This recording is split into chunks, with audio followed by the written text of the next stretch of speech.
मेरे प्यारे परिवारजन, नमस्कार। मन की बात के अगस्त एपिसोड में आपका एक बार फिर बहुत-बहुत स्वागत है। मुझे याद नहीं पड़ता कि कभी ऐसा हुआ हो कि सावन के महीने में 2-2 बार मन की बात का कार्यक्रम हुआ। लेकिन इस बार ऐसा ही हो रहा है। सावन यानी महाशिव का महीना, उत्सव और उल्लास का महीना। चंद्रयान की सफलता ने उत्सव के इस माहौल को कई गुना बढ़ा दिया है। चंद्रयान को चंद्रमा पर पहुंचे 3 दिन से ज्यादा का समय हो रहा है। ये सफलता इतनी बड़ी है कि इसकी जितनी चर्चा की जाए वो कम है। जब आज आपसे बात कर रहा हूं तो एक पुरानी मेरी कविता की कुछ पंक्तियां याद आ रही हैं। आसमान में सिर उठाकर, घने बादलों को चीरकर, रोशनी का संकल्प ले, अभी तो सूरज उगा है। दृढ़ निश्चय के साथ चलकर, हर मुश्किल को पार कर, घोर अंधेरे को मिटाने, अभी तो सूरज उगा है। आसमान में सर उठाकर, घने बादलों को चीरकर, अभी तो सूरज उगा है।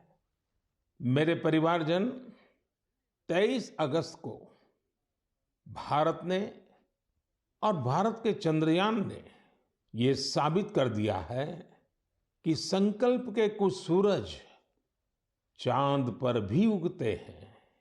मिशन चंद्रयान नए भारत के उस स्पिरिट का प्रतीक बन गया है जो हर हाल में जीतना चाहता है और हर हाल में जीतना जानता भी है।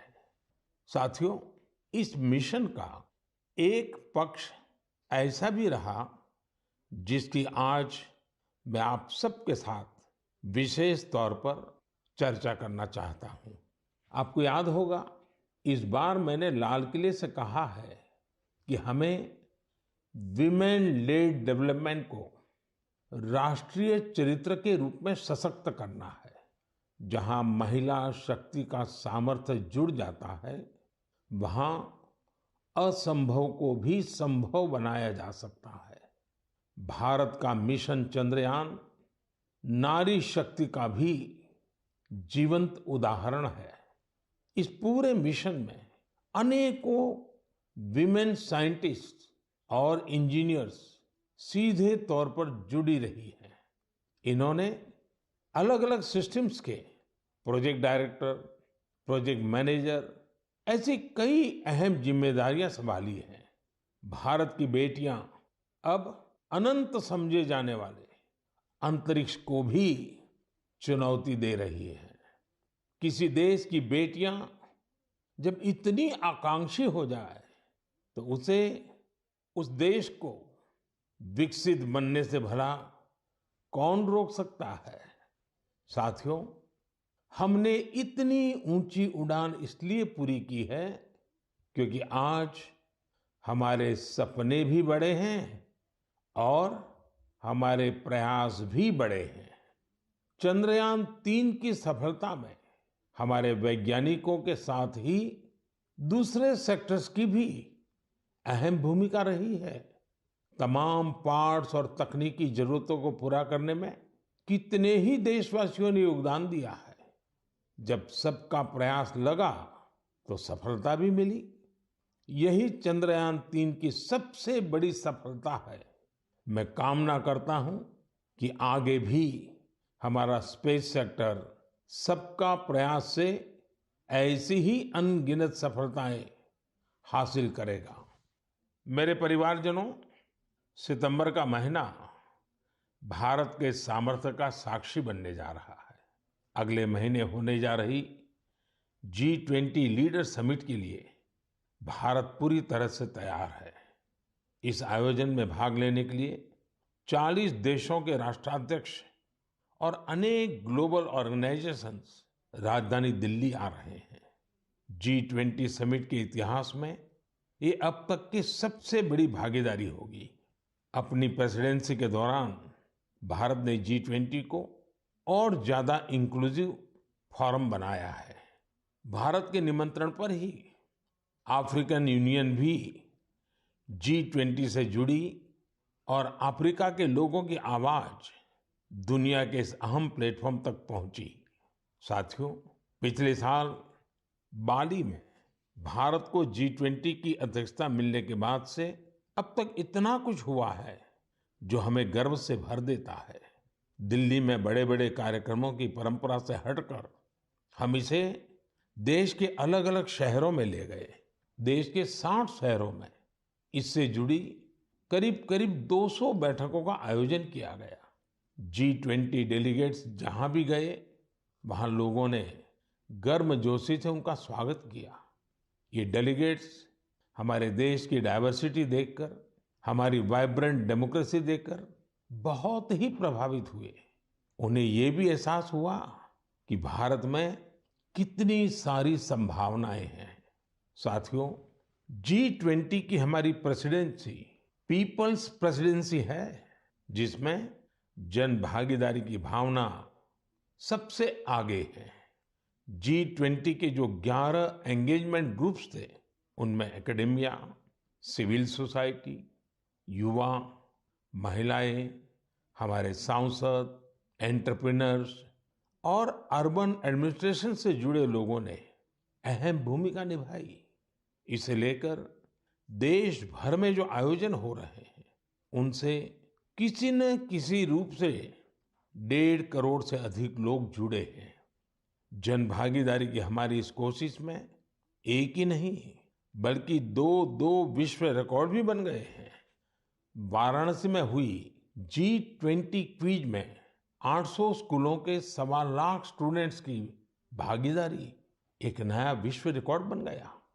वहीं लंबानी कारीगरों ने भी कमाल कर दिया। 450 कारीगरों ने करीब 1800 यूनिक पैचेज का आश्चर्यजनक कलेक्शन बनाकर अपने हुनर और क्राफ्ट्समैनशिप का परिचय दिया है। G20 में आए हर प्रतिनिधि हमारे देश की आर्टिस्टिक डाइवर्सिटी को देखकर भी बहुत हैरान हुए। ऐसा ही एक शानदार कार्यक्रम सूरत में आयोजित किया गया। वहां हुए साड़ी वॉकाथॉन में 15 राज्यों की 15,000 महिलाओं ने हिस्सा लिया। इस कार्यक्रम से सूरत की टेक्सटाइल इंडस्ट्री को तो बढ़ावा मिला ही, वोकल फॉर लोकल को भी बल मिला और लोकल के लिए ग्लोबल होने का रास्ता भी बना।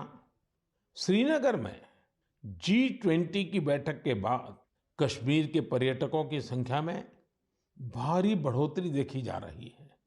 मैं सभी देशवासियों को कहूंगा कि आइए मिलकर G20 के सम्मेलन को सफल बनाएं, देश का मान बढ़ाएं। मेरे परिवारजनों, मन की बात के एपिसोड में हम अपनी युवा पीढ़ी के सामर्थ्य की चर्चा अक्सर करते रहते हैं। आज खेलकूद एक ऐसा क्षेत्र है जहां हमारे युवा निरंतर नई सफलताएं हासिल कर रहे हैं। मैं आज मन की बात में एक ऐसे टूर्नामेंट की बात करूंगा जहां हाल ही में हमारे खिलाड़ियों ने देश का परचम लहराया है। कुछ ही दिनों पहले चीन में वर्ल्ड यूनिवर्सिटी गेम्स हुए थे। इन खेलों में इस बार भारत की बेस्ट एवर परफॉर्मेंस रही है। हमारे खिलाड़ियों ने कुल 26 पदक जीते, जिनमें से 11 गोल्ड मेडल थे। आपको ये जानकर अच्छा लगेगा कि 1959 से लेकर अब तक जितने वर्ल्ड यूनिवर्सिटी गेम्स हुए हैं, उनमें जीते सभी मेडल्स को जोड़ दें तो भी ये संख्या 18 तक ही पहुंचती है। इतने दशकों में सिर्फ 18, जबकि इस बार हमारे खिलाड़ियों ने 26 मेडल जीत लिए। इसलिए वर्ल्ड यूनिवर्सिटी गेम्स में मेडल जीतने वाले कुछ युवा खिलाड़ी, विद्यार्थी इस समय फोन लाइन पर मेरे साथ जुड़े हुए हैं। मैं सबसे पहले इनके बारे में आपको बता दूं। यूपी की रहने वाली प्रगति ने आर्चरी में मेडल जीता है। असम के रहने वाले अम्लान ने एथलेटिक्स में मेडल जीता है। यूपी की रहने वाली प्रियंका ने रेस वॉक में मेडल जीता है। महाराष्ट्र के रहने वाली अभिदन्या ने शूटिंग में मेडल जीता है। मेरे प्यारे युवा खिलाड़ियों, नमस्कार। नमस्ते सर। मुझे आपसे बात करके बहुत अच्छा लग रहा है। मैं सबसे पहले भारत की यूनिवर्सिटीज में से सिलेक्ट की गई टीम, आप लोगों ने जो भारत का नाम रोशन किया है, इसलिए मैं आप सबको बधाई देता हूं। आपने वर्ल्ड यूनिवर्सिटी गेम्स में अपने प्रदर्शन से हर देशवासी का सिर गर्व से ऊंचा कर दिया है। तो सबसे पहले तो मैं आपको बहुत बहुत बधाई देता हूं। प्रगति, मैं इस बातचीत की शुरुआत आपसे कर रहा हूं। आप सबसे पहले मुझे बताइए कि 2 मेडल जीतने के बाद आप जब यहाँ से गई, तब ये सोचा था क्या, और इतना बड़ा विजय प्राप्त किया तो महसूस क्या हो रहा है? तो बहुत प्राउड फील कर रही थी मैं। मुझे इतना अच्छा लग रहा था कि मैं अपने देश का झंडा इतना ऊंचा लहरा के आई हूँ कि एक बार तो ठीक है गोल्ड फाइट में पहुंचे थे, उसको लूज किया था तो रिग्रेट हो रहा था, पर दूसरी बार यही था दिमाग में कि अब कुछ हो जाए, ये इसको नीचे नहीं जाने देना है, इसको हर हाल में सबसे ऊंचा लहरा के ही आना है। जब हम फाइट को लास्ट में जीते थे तो वहीं पोडियम पे हम लोग ने बहुत अच्छे से सेलिब्रेट किया था। वो मोमेंट बहुत अच्छा था। इतना प्राउड फील हो रहा था कि मतलब हिसाब नहीं था उसका। प्रगति, आपको तो फिजिकली बहुत बड़े प्रॉब्लम आए थे, उसमें से आप उभर करके आई। ये अपने आप में देश के नौजवानों के लिए बड़ा इंस्पायरिंग है। क्या हुआ था आपको? तो 5 मई 2020 में मुझे सर ब्रेन हैमरेज हुआ था। मैं वेंटिलेटर पे थी। कुछ कंफर्मेशन नहीं थी कि मैं बचूंगी कि नहीं, और बची तो कैसे बचूंगी, बट इतना था कि हाँ, मुझे अंदर से हिम्मत थी कि मैंने जाना है, वापस ग्राउंड पर खड़े होना है, एरो चलाने हैं। मेरे को मेरी जिंदगी बचाई है जो सबसे बड़ा हाथ भगवान का, उसके बाद डॉक्टर का, फिर आर्चरी का। हमारे साथ अम्लान भी हैं। अम्लान, जरा बताइए, आपकी एथलेटिक के प्रति इतनी ज्यादा रुचि कैसे डेवलप की? जी नमस्कार सर। नमस्कार, नमस्कार। सर एथलेटिक्स के प्रति तो पहले उतनी रुचि नहीं थी, पहले हम फुटबॉल में थे ज़्यादा। बट जैसे जैसे मेरे भाई का एक दोस्त है तो उन्होंने मेरे को बोला कि अमलान तुम्हें एथलेटिक्स में कंपटीशन में जाना चाहिए।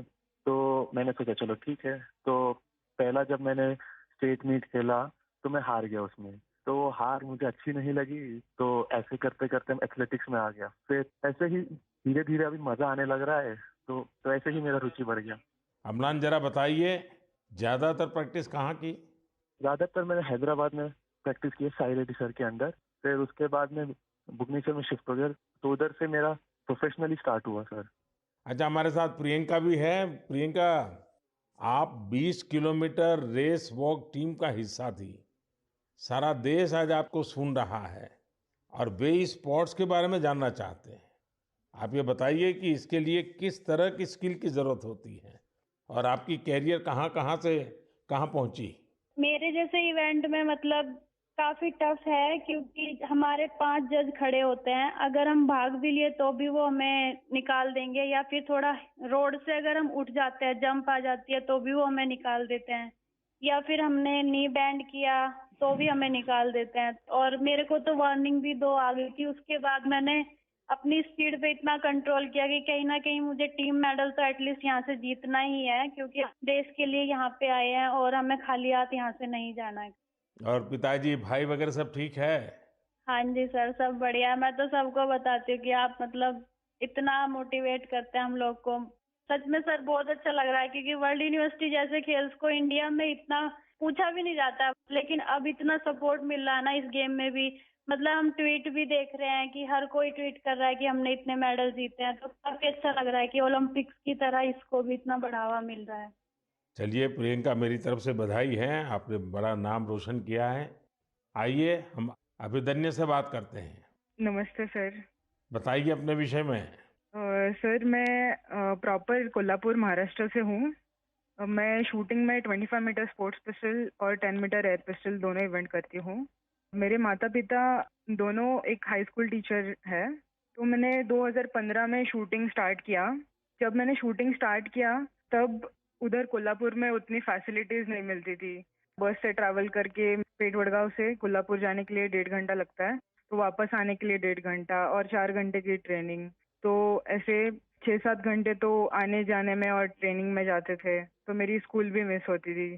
तो फिर मम्मी पापा ने बोला कि बेटा एक काम करो, हम आपको सैटरडे संडे को लेके जाएंगे शूटिंग रेंज के लिए और बाकी टाइम आप दूसरे गेम्स करो। तो मैं बहुत सारे गेम्स करती थी बचपन में, क्योंकि मेरे मम्मी पापा को दोनों को खेल में काफी रुचि थी, लेकिन वो कुछ कर नहीं पाए, फाइनेंशियल सपोर्ट उतना नहीं था और उतनी जानकारी भी नहीं थी। इसलिए मेरी माताजी का बड़ा सपना था कि देश को रिप्रेजेंट करना चाहिए और फिर देश के लिए मेडल भी जीतना चाहिए। तो मैं उनकी ड्रीम कंप्लीट करने के लिए बचपन से काफी खेलकूद में रुचि लेती थी और फिर मैंने ताइक्वांडो भी किया है, उसमें भी ब्लैक बेल्ट हूँ और बॉक्सिंग, जूडो और फेंसिंग और डिस्कस थ्रो, ऐसे बहुत सारे गेम करके फिर मैं 2015 में शूटिंग में आ गई। फिर 2-3 साल मैंने बहुत स्ट्रगल किया और फर्स्ट टाइम मेरा यूनिवर्सिटी चैंपियनशिप के लिए मलेशिया सिलेक्शन हो गया और उसमें मेरा ब्रॉन्ज मेडल आया। तो उधर से एक्चुअली मुझे पुश मिला। फिर मेरे स्कूल ने मेरे लिए एक शूटिंग रेंज बनवाई, फिर मैं उधर ट्रेनिंग करती थी और फिर उन्होंने मुझे पुणे भेज दिया ट्रेनिंग करने के लिए। तो यहाँ पे गगन नारंग स्पोर्ट्स फाउंडेशन है, गन फॉर ग्लोरी, तो मैं उसी के अंडर ट्रेनिंग कर रही हूँ अभी।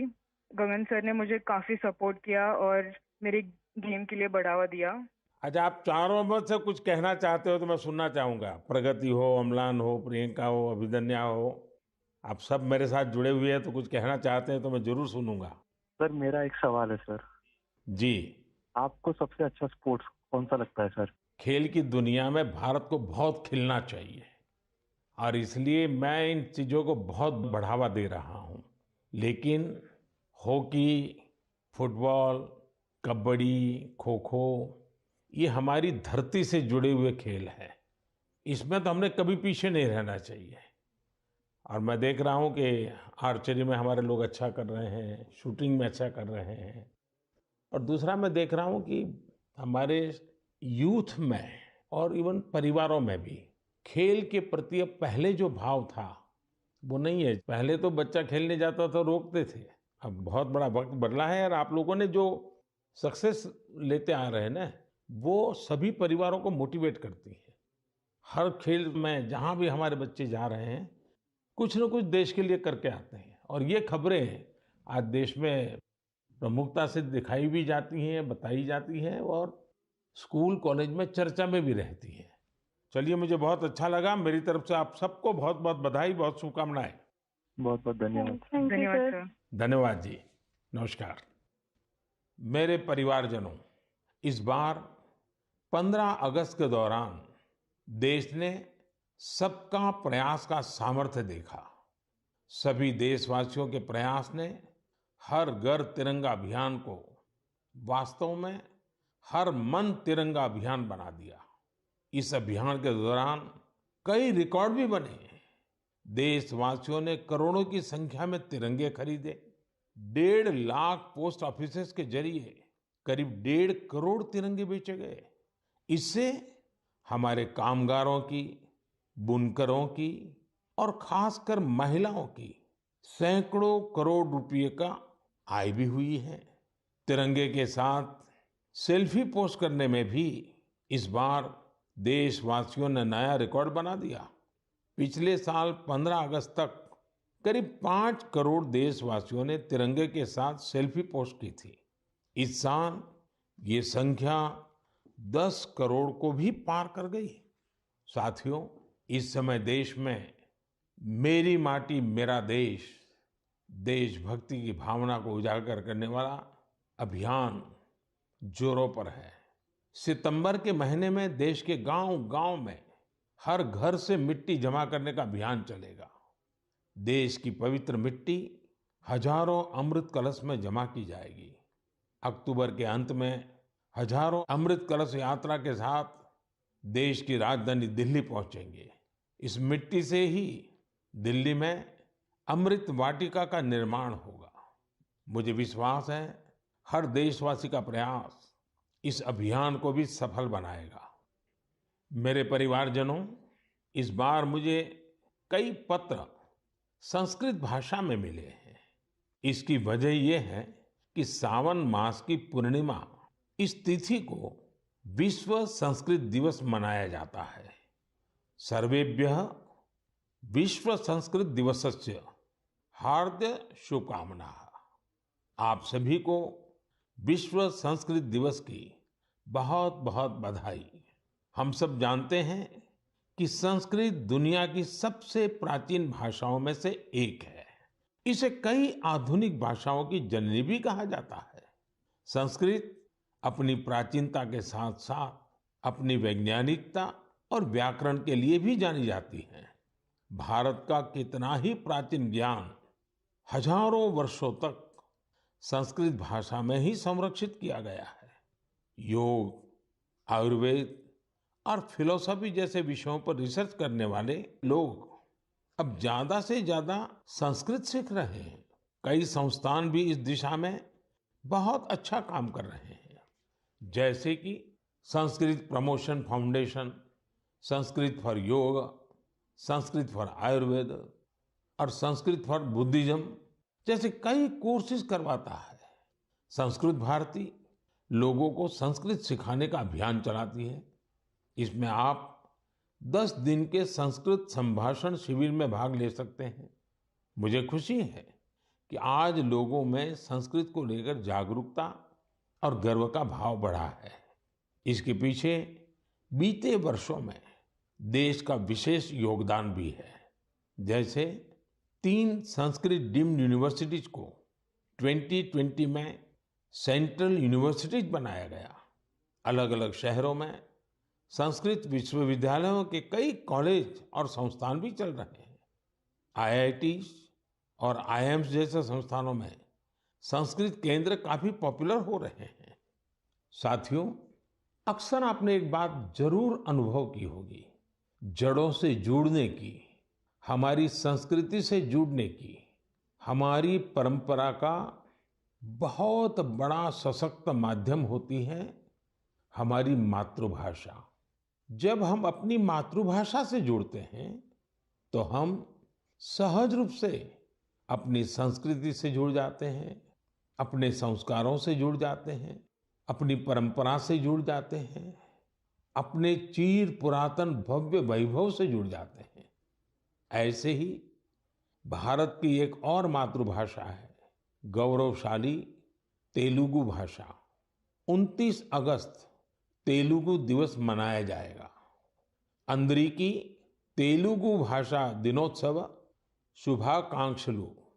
आप सभी को तेलुगु दिवस की बहुत बहुत बधाई। तेलुगु भाषा के साहित्य और विरासत में भारतीय संस्कृति के कई अनमोल रत्न छिपे हैं। तेलुगु की इस विरासत का लाभ पूरे देश को मिले, इसके लिए कई प्रयास भी किए जा रहे हैं।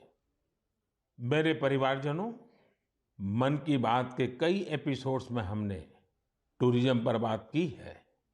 चीजों या स्थानों को साक्षात खुद देखना, समझना और कुछ पल उनको जीना एक अलग ही अनुभव देता है। कोई समंदर का कितना ही वर्णन कर दे, लेकिन हम समंदर को देखे बिना उसकी विशालता महसूस नहीं कर सकते। कोई हिमालय का कितना ही बखान कर दे, लेकिन हम हिमालय को देखे बिना उसकी सुंदरता का आकलन नहीं कर सकते। इसलिए ही मैं अक्सर आप सभी से ये आग्रह करता हूं कि जब मौका मिले हमें अपने देश की ब्यूटी, अपने देश की डाइवर्सिटी, उसे जरूर देखने जाना चाहिए। अक्सर हम एक और बात भी देखते हैं, हम भले ही दुनिया का कोना कोना छान ले, लेकिन अपने ही शहर या राज्य की कई बेहतरीन जगहों और चीजों से अनजान होते हैं। कई बार ऐसा होता है कि लोग अपने शहर के ही ऐतिहासिक स्थलों के बारे में ज्यादा नहीं जानते। ऐसा ही कुछ धनपाल जी के साथ हुआ। धनपाल जी बेंगलुरु के ट्रांसपोर्ट ऑफिस में ड्राइवर का काम करते थे। करीब 17 साल पहले उन्हें साइट सीइंग विंग में जिम्मेदारी मिली थी। इसे अब लोग बेंगलुरु दर्शिनी के नाम से जानते हैं। धनपाल जी पर्यटकों को शहर के अलग-अलग पर्यटन स्थलों पर ले जाया करते थे। ऐसी ही एक ट्रिप पर किसी टूरिस्ट ने उनसे पूछ लिया, बेंगलुरु में टैंक को सेंकी टैंक क्यों कहा जाता है? उन्हें बहुत ही खराब लगा कि उन्हें इसका जवाब पता नहीं था। ऐसे में उन्होंने खुद की जानकारी बढ़ाने पर फोकस किया। अपनी विरासत को जानने के इस जुनून में उन्हें अनेक पत्थर और शिलालेख मिले। इस काम में धनपाल जी का मन ऐसा रमा कि उन्होंने एपिग्राफी यानी शिलालेखों से जुड़े विषय में डिप्लोमा भी कर लिया। हालांकि अब वे रिटायर हो चुके हैं, लेकिन बेंगलुरु के इतिहास खंगालने का उनका शौक अब भी बरकरार है। साथियों, मुझे ब्रायन डी खारप्रन के बारे में बताते हुए बेहद खुशी हो रही है। ये मेघालय के रहने वाले हैं और उनकी स्पेलियोलॉजी में गजब की दिलचस्पी है। सरल भाषा में कहा जाए तो इसका मतलब है गुफाओं का अध्ययन। वर्षों पहले उनमें यह इंटरेस्ट तब जगा जब उन्होंने कई स्टोरी बुक्स पढ़ी। 1964 में उन्होंने एक स्कूली छात्र के रूप में अपना पहला एक्सप्लोरेशन किया। 1990 में उन्होंने अपने दोस्त के साथ मिलकर एक एसोसिएशन की स्थापना की और इसके जरिए मेघालय की अनजान गुफाओं के बारे में पता लगाना शुरू किया। देखते ही देखते उन्होंने अपनी टीम के साथ मेघालय की 1700 से ज्यादा गुफाओं की खोज कर डाली और राज्य को वर्ल्ड केव मैप पर ला दिया। भारत की सबसे लंबी और गहरी गुफाओं में से कुछ मेघालय में मौजूद है। ब्रायन जी और उनकी टीम ने केव फौना यानी गुफा के उन जीव जंतुओं को भी डॉक्यूमेंट किया है जो दुनिया में और कहीं नहीं पाए जाते हैं। मैं इस पूरी टीम के प्रयासों की सराहना करता हूं। साथ ही मेरा ये आग्रह भी है कि आप मेघालय की गुफाओं में घूमने का प्लान जरूर बनाएं। मेरे परिवारजनों, आप सभी जानते हैं कि डेयरी सेक्टर हमारे देश के सबसे इम्पोर्टेंट सेक्टर में से एक है। हमारी माताओं और बहनों के जीवन में बड़ा परिवर्तन लाने में तो इसकी बहुत अहम भूमिका रही है। कुछ ही दिनों पहले मुझे गुजरात की बनास डेयरी के एक इंटरेस्टिंग इनिशिएटिव के बारे में जानकारी मिली। बनास डेयरी एशिया की सबसे बड़ी डेयरी मानी जाती है। यहाँ हर रोज औसतन 75 लाख लीटर दूध प्रोसेस किया जाता है। इसके बाद इसे दूसरे राज्यों में भी भेजा जाता है। दूसरे राज्यों में यहाँ के दूध की समय पर डिलीवरी हो, इसके लिए अभी तक टैंकर या फिर मिल्क ट्रेनों का सहारा लिया जाता था, लेकिन इसमें भी चुनौतियां कम नहीं थी। एक तो यह कि लोडिंग और अनलोडिंग में समय बहुत लगता था और कई बार इसमें दूध भी खराब हो जाता था। इस समस्या को दूर करने के लिए भारतीय रेलवे ने एक नया प्रयोग किया। रेलवे ने पालनपुर से न्यू रेवाड़ी तक ट्रक ऑन ट्रैक की सुविधा शुरू की। इसमें दूध के ट्रकों को सीधे ट्रेन पर चढ़ा दिया जाता है, यानी ट्रांसपोर्टेशन की बहुत बड़ी दिक्कत इससे दूर हुई है। ट्रक ऑन ट्रैक सुविधा के नतीजे बहुत संतोष देने वाले रहे हैं। पहले जिस दूध को पहुंचाने में 30 घंटे लग जाते थे, वो अब आधे से भी कम समय में पहुंच रहा है। इससे जहां ईंधन से होने वाला प्रदूषण रुका है, वहीं ईंधन का खर्च भी बच रहा है। इससे बहुत बड़ा लाभ ट्रकों के ड्राइवरों को भी हुआ है। उनका जीवन आसान बना है। साथियों, कलेक्टिव एफर्ट से आज हमारी डेयरीज भी आधुनिक सोच के साथ आगे बढ़ रही हैं। बनास डेयरी ने पर्यावरण संरक्षण की दिशा में भी किस तरह से कदम आगे बढ़ाया है, इसका पता सीडबॉल वृक्षारोपण अभियान से चलता है। वाराणसी मिल्क यूनियन हमारे डेयरी फार्मर्स की आय बढ़ाने के लिए मैन्योर मैनेजमेंट पर काम कर रही है। केरला की मलाबार मिल्क यूनियन डेयरी का प्रयास भी बेहद अनूठा है। ये पशुओं की बीमारियों के इलाज के लिए आयुर्वेदिक मेडिसिन विकसित करने में जुटी है। साथियों, आज ऐसे बहुत से लोग हैं जो डेयरी को अपनाकर इसे डाइवर्सिफाई कर रहे हैं। राजस्थान के कोटा में डेयरी फार्म चला रहे अमनप्रीत सिंह के बारे में भी आपको जरूर जानना चाहिए। उन्होंने डेयरी के साथ बायोगैस पर भी फोकस किया और 2 बायोगैस प्लांट लगाए। इससे बिजली पर होने वाला उनका खर्च करीब 70% कम हुआ है। इनका ये प्रयास देश भर के डेयरी फार्मर्स को प्रेरित करने वाला है। आज कई बड़ी डेयरीज बायोगैस पर फोकस कर रही है। इस प्रकार के कम्युनिटी ड्रिवन वैल्यू एडिशन बहुत उत्साहित करने वाले हैं। मुझे विश्वास है कि देश भर में इस तरह के ट्रेंड्स निरंतर जारी रहेंगे। मेरे परिवारजनों, मन की बात में आज बस इतना ही। अब त्योहारों का मौसम भी आ ही गया है। आप सभी को रक्षाबंधन की भी अग्रिम शुभकामनाएं।